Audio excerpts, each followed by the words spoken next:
na ta sa Ginoo. Siguro kung ikaw ka na, dili man siguro ko dawaton sa Ginoo kay daghan kayo kung kasalanan nga nahimo.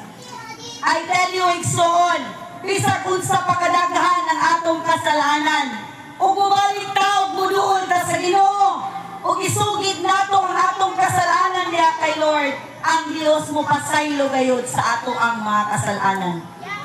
Igsoon ang langit, yaplihan ni Lord para sa kanatong tanan. Apan dunay mga tao igsoon na wala gidawat ang Ginoo sa ilang kinabuhi.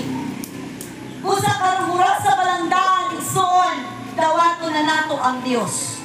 Tungod kay siya lamang ang dalan sa kaluwasan, ug siya lamang ang dalan paingon sa kinabuhing walay katapusan.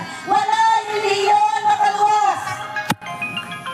Balik na sa Ginoo, samtang naapay nga bilin nga panahon.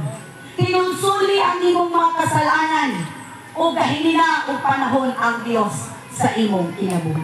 Kaya ang kalibutan nagkadaot na, ug ang kalibutan hinog na, ug hapit na munaog ang Dios aron sa paghukom sa matag usa.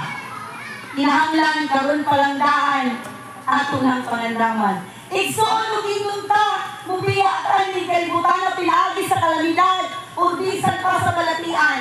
Apan, kung wala nato kahini o panahon ng Ginoo, o wala nato siya alagani sa atong kinabuhi, dito ka paingon sa impyerno na walay katapusan nga naglaga, o dito mag-antos ang tao nga nahikalimot sa Ginoo, mga tao nga dili makabalo magpaubos, mga tao nga wala magahilog oras o panahon sa Ginoo. Gitawag ka na sa Ginoo, mga ginidalan o gamaan nga dunay gagmay kabataan.